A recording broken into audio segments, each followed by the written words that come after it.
I stood there, mascara streaming down my face as Chicago's most ruthless wedding planner screamed that I was ruining her perfect venue. She had just thrown me out in front of 50 horrified guests, calling me a desperate wannabe who didn't belong in her world of luxury weddings.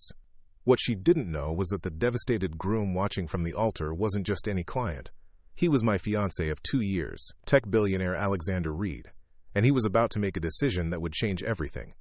Before we jump back in, tell us where you're tuning in from, and if this story touches you, make sure you're subscribed, because tomorrow I've saved something extra special for you. My name is Elena Vasquez, and 6 months ago, if someone had told me I'd be secretly engaged to one of America's youngest tech billionaires while working as a freelance event coordinator, I would have checked their sanity. But life has this amazing way of surprising you when you least expect it. I met Alexander Reed on the most ordinary Tuesday morning at a small farmer's market in Lincoln Park. I was there sourcing flowers for a modest anniversary party I was planning for a sweet elderly couple who'd been married 50 years. They had a tiny budget, but they wanted something beautiful to celebrate their golden milestone. I was carefully selecting daisies and sunflowers, trying to create something magical on practically nothing, when this guy in worn jeans and a faded Northwestern University sweatshirt struck up a conversation about the gorgeous peonies at the next stall. He wasn't flashy or trying to impress anyone, just a regular guy who seemed genuinely interested in flowers and had this warm, easy smile that made me feel comfortable immediately.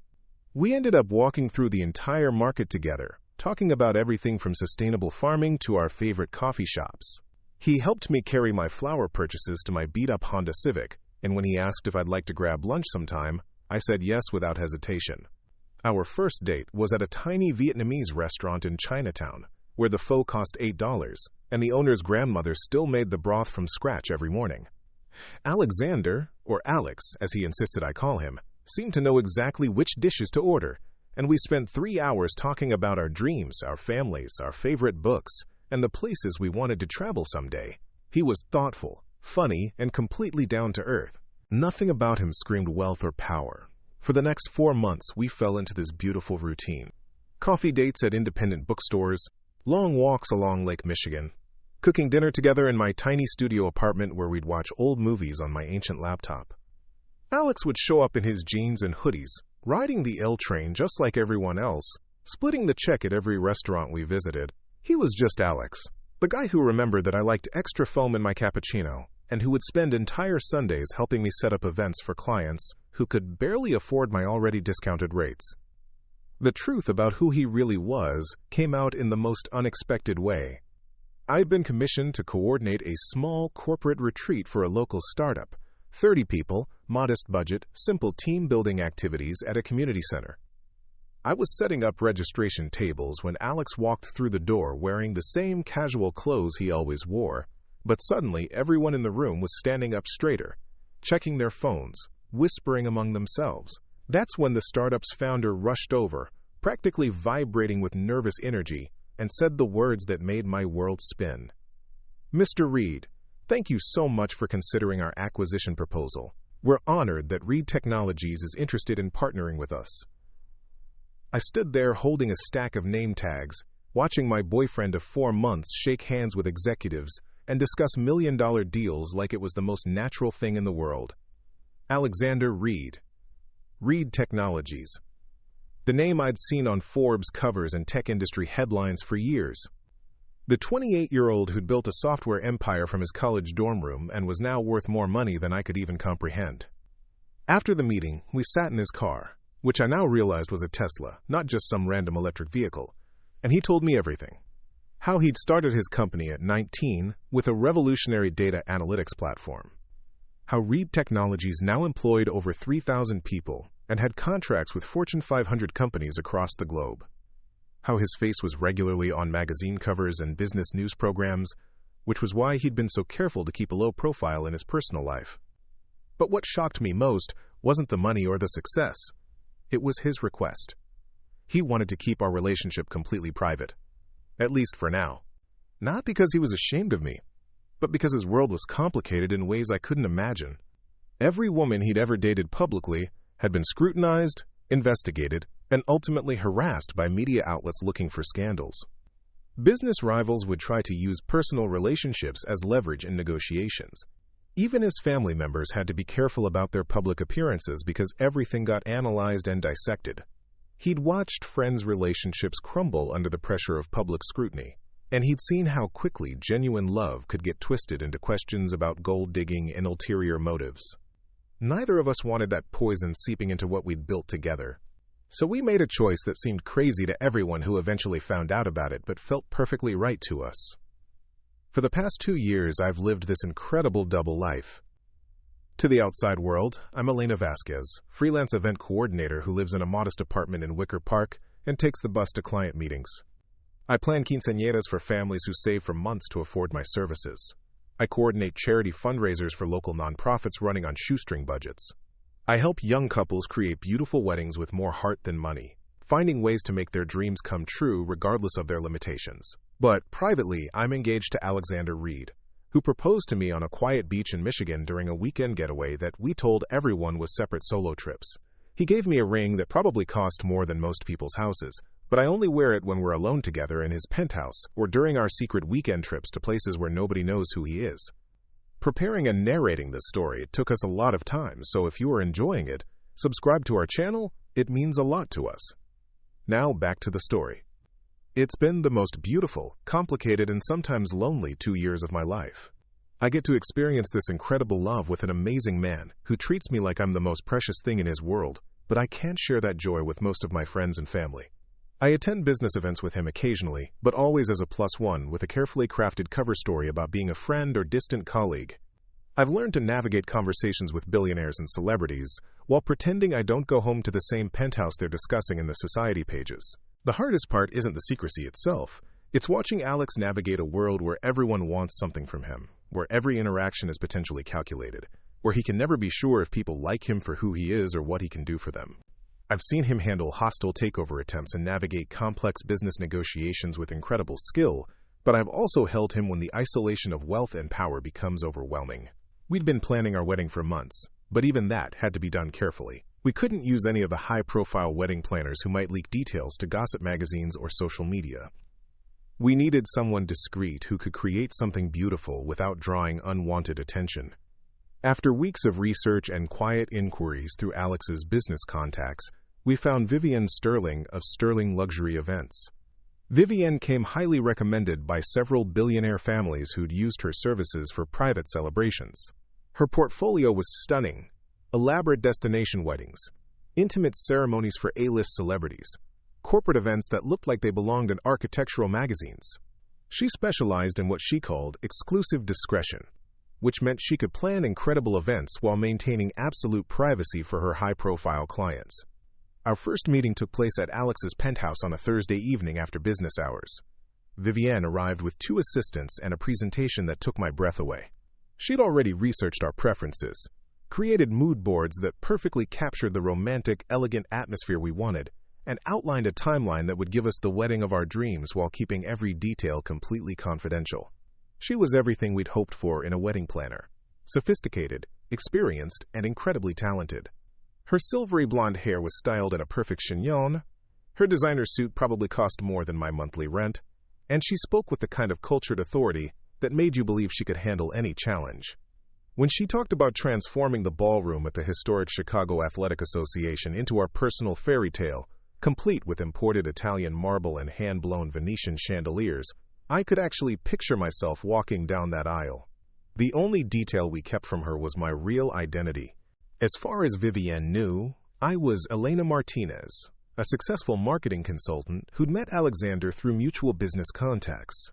We'd created an entire backstory about my fictional career, complete with fake social media profiles and a rented office space that would hold up under casual investigation. It seemed like a harmless deception, just another layer of privacy protection in a world where nothing stayed secret for long. For 3 months, everything went perfectly. Vivienne would meet with Alex at his office to discuss major decisions about the venue, catering, and budget, which was substantial enough to make her treat him with the deference reserved for her most important clients. Then she'd meet with me at coffee shops around the city to handle the personal details: flowers, music, decorations, all the elements that would make our wedding feel like us rather than just another luxury event. I loved those planning sessions. Vivienne was brilliant at her job, and she seemed to genuinely care about creating something meaningful rather than just expensive. She listened when I talked about wanting elements that honored both of our backgrounds, Alex's Scottish heritage and my Mexican-American family traditions. She found ways to incorporate personal touches that would make our families feel included, even though they couldn't know the full truth about our relationship.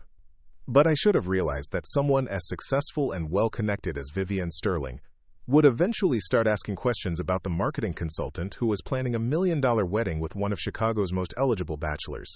I should have known that in her world of society connections and gossip networks, my carefully constructed identity wouldn't hold up under serious scrutiny. The first sign of trouble came 3 weeks before our wedding date, during what was supposed to be our final venue walkthrough. I'd taken the afternoon off from a quinceañera I was coordinating to meet Vivienne at the Chicago Athletic Association, where we'd go through every detail one last time to ensure perfection. I was running a few minutes late because the L train had delays, and I arrived slightly out of breath, my hair a bit windswept from the October weather. Vivienne was waiting in the lobby, but something was different about her demeanor. Instead of her usual warm professionalism, she seemed cool and distant. Her smile looked forced, and she kept checking her phone as if she had somewhere more important to be. During our walkthrough, she answered my questions with short, clipped responses instead of the enthusiastic collaboration we'd developed over the past few months. When I asked about the table arrangements we'd discussed the previous week, she sighed with obvious impatience and said we'd already covered that topic extensively. When I mentioned a small change to the flower arrangements, switching white roses for ivory ones to better match my dress, she looked at me like I'd suggested something completely unreasonable. The tension was subtle but unmistakable, and I left that meeting feeling confused and worried. This was supposed to be the most exciting time in my life, the final weeks before marrying the man I loved more than I'd ever thought possible. Instead, I felt like I was navigating some invisible minefield where one wrong step could destroy everything we'd worked so hard to build. 2 days later, I got a text message from Vivienne asking me to meet her at her office in River North to discuss some final details. Her office was everything I'd expected. Floor-to-ceiling windows overlooking the Chicago River, furniture that looked like it belonged in an art museum, and a reception area where the magazines were arranged at perfect angles and the flowers were clearly replaced daily. But when Vivienne's assistant led me into her private office, I immediately knew something was wrong. Vivienne was sitting behind her massive glass desk with a stack of papers in front of her and an expression that could have frozen Lake Michigan. She didn't offer me coffee or water like she usually did. She didn't ask about my day or comment on the weather. She just looked at me with those cold blue eyes and said the words that made my stomach drop into my shoes. "Elena, we need to discuss your relationship with Alexander Reed." The moment Vivienne said those words, I felt like the elegant office was closing in around me. My heart started pounding so hard I was sure she could hear it across that massive glass desk.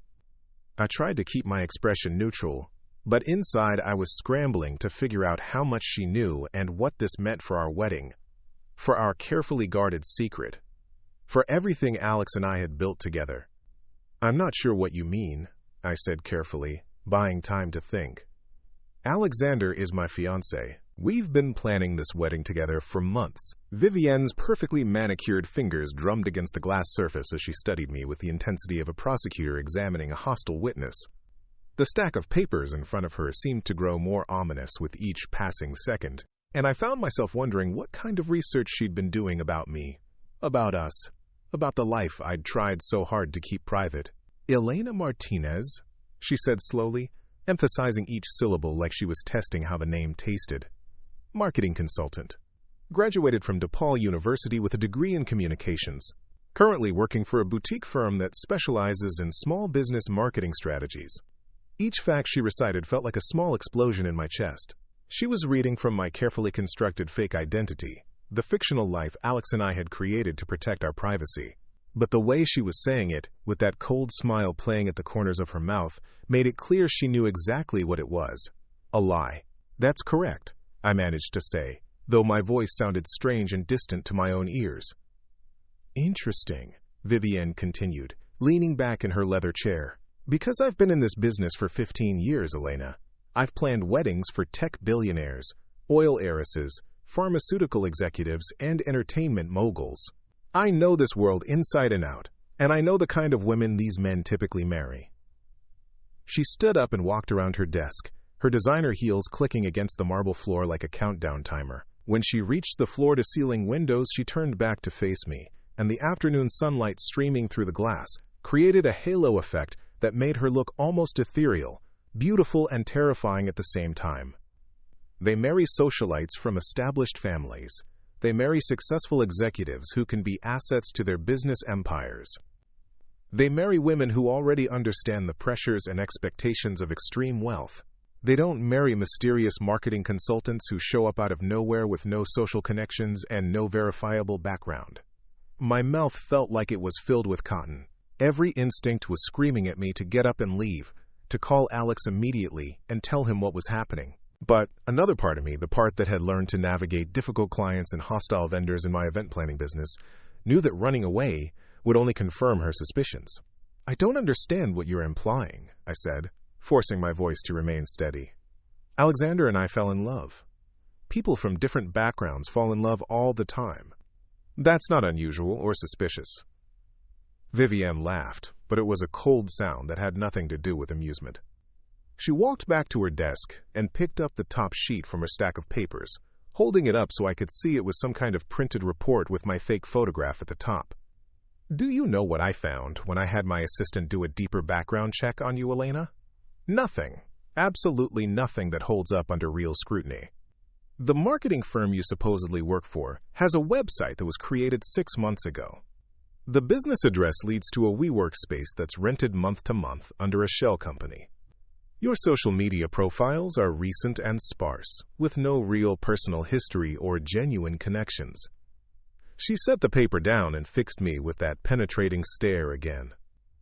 "Either you're in witness protection, which seems unlikely given that you're planning a society wedding, or you're running some kind of long-term con on one of Chicago's wealthiest men." The accusation hit me like a physical blow. A con. She thought I was some kind of gold digger who'd manufactured an entire identity to seduce and manipulate Alex. The irony was so bitter I almost laughed out loud. Here I was, desperately trying to protect the man I loved from exactly the kind of scrutiny and judgment that Vivienne was now subjecting me to. And she'd decided I was the threat. "That's ridiculous," I said, standing up from my chair. "I'm not running any kind of con. Alexander and I have a genuine relationship built on love and mutual respect. The fact that I value my privacy doesn't make me a criminal." But Vivienne wasn't finished. She walked around to the front of her desk and leaned against it, crossing her arms in a gesture that managed to be both casual and threatening. "Privacy is one thing, Elena, but what you've created isn't privacy. It's an elaborate fiction. And I've been thinking about why someone would go to such lengths to hide their real identity from their fiancé's wedding planner. The only explanation that makes sense is that you're not who you claim to be, and you know that Alexander Reed would dump you immediately if he knew the truth." My hands were shaking now, and I had to clasp them together to hide it. This conversation was spiraling out of control, faster than I could manage it. Vivienne had somehow turned my attempt to protect Alex and our relationship into evidence of my supposed deception and manipulation. "You don't know anything about my relationship with Alexander," I said, my voice finally showing some of the anger and frustration I was feeling. "You don't know what we mean to each other or what we've built together. Your job is to plan our wedding, not investigate my personal life." "Actually," Vivienne said, her voice getting sharper, "my job is to protect my reputation and my business. And I will not have my name associated with a wedding that's built on lies and deception. When this inevitably falls apart, and it will fall apart because these things always do, I don't want Vivienne Sterling events anywhere near the scandal." She walked back around her desk and sat down, pulling another sheet of paper from her stack. This one she didn't show me, but I could see it was covered with handwritten notes in her precise script. "So here's what's going to happen, Elena, or whatever your real name is. You're going to tell Alexander Reed the truth about who you really are. All of it. And if he still wants to marry you after that conversation, then we'll proceed with the wedding as planned. And if I refuse?" I asked, though I was pretty sure I already knew the answer. Vivienne's smile was sharp enough to cut glass.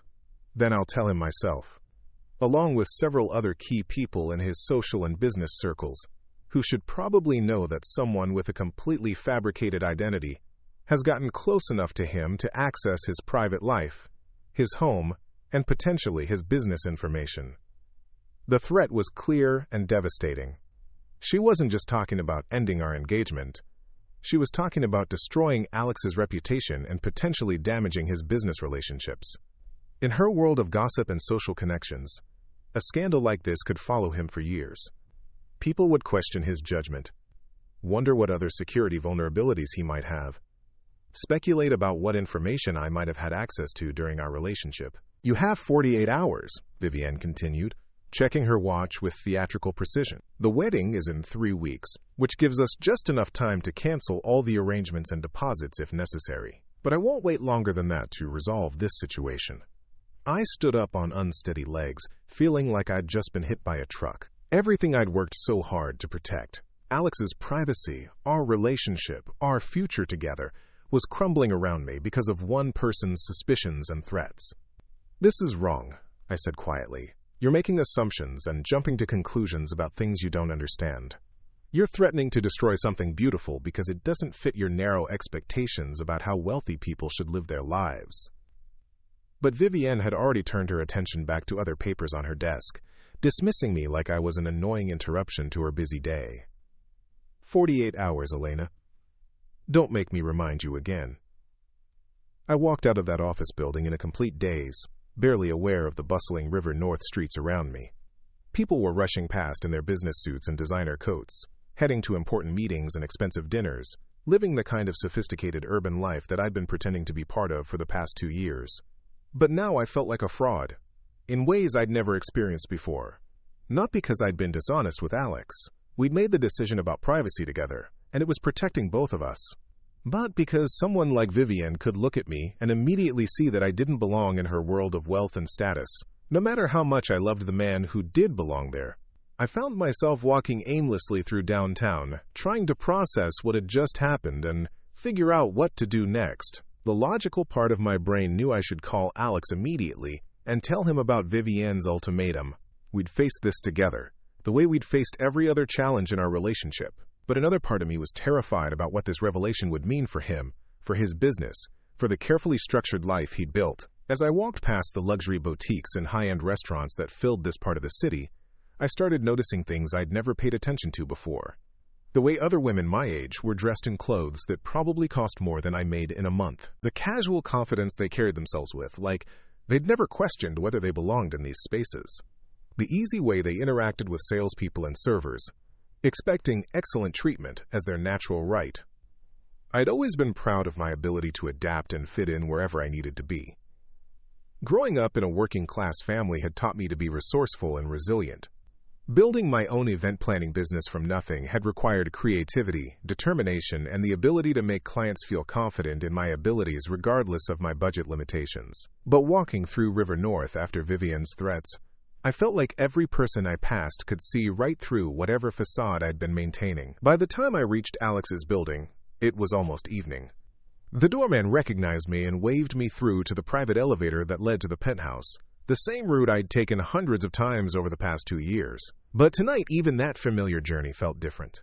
I found myself wondering if this would be one of the last times I'd make this trip, if Vivienne's ultimatum was about to change everything between Alex and me. Alex was in his home office when I arrived, sitting behind the massive mahogany desk where he handled the business that couldn't wait until morning. He looked up when I walked in, and his face immediately shifted from concentration to concern when he saw my expression. "Elena, what's wrong? You look like you've seen a ghost." I sat down in the leather chair across from his desk, the same chair where we'd made so many plans together over the past 2 years. Plans for vacations we'd take someday when we could travel openly together. Plans for the charities we'd support once we were married and could be more public about our shared philanthropic interests. Plans for the family we wanted to build, the children who would grow up with every advantage, but hopefully also with the values we both cherished. "We need to talk about Vivienne," I said, my voice barely above a whisper. Alex set down the document he'd been reviewing and gave me his complete attention. One of the things I loved most about him was his ability to be fully present when something was important, to set aside whatever else was demanding his time and focus entirely on what mattered most. What about her? Did something go wrong with the final preparations? I took a deep breath and told him everything. Vivienne's suspicions about my identity, her background investigation, her ultimatum about revealing the truth or having her do it for me. With each detail I shared, I watched Alex's expression grow darker and more troubled. When I finished, he was quiet for a long moment, processing everything I'd told him. Finally, he stood up and walked around his desk to where I was sitting, kneeling down so we were at eye level. "Elena, I need you to understand something. Whatever Vivienne Sterling thinks she knows or doesn't know about you, whatever threats she's making or assumptions she's drawing, none of that changes anything about us. Not one single thing." He took my hands in his, and I felt some of the tension I'd been carrying all afternoon start to ease. This was Alex at his core, calm, logical, and absolutely unshakable when it came to the people he loved. "But she's right about one thing," I said quietly. "I'm not the kind of woman that men like you usually marry. I don't come from money or social connections. I don't have an MBA from Harvard or a trust fund for my family.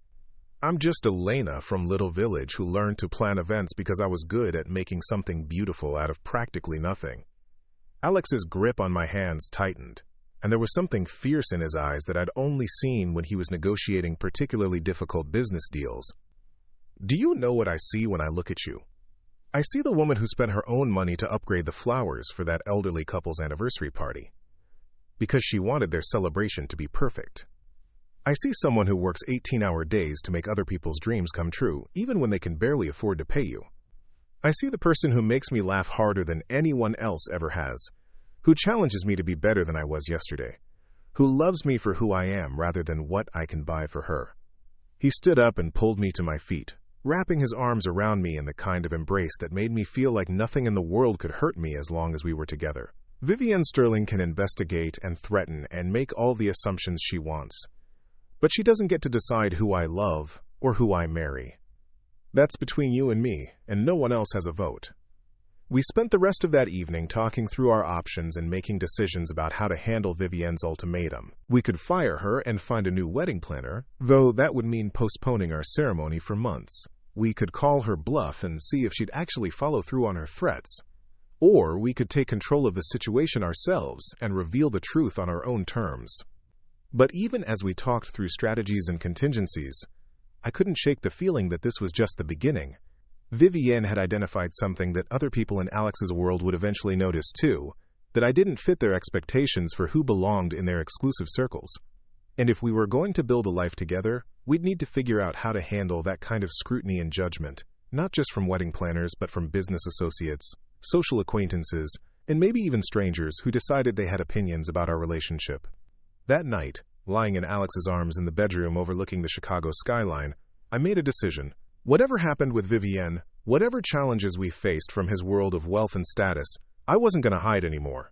I wasn't going to pretend to be someone I wasn't or apologize for the life I'd built before I met him.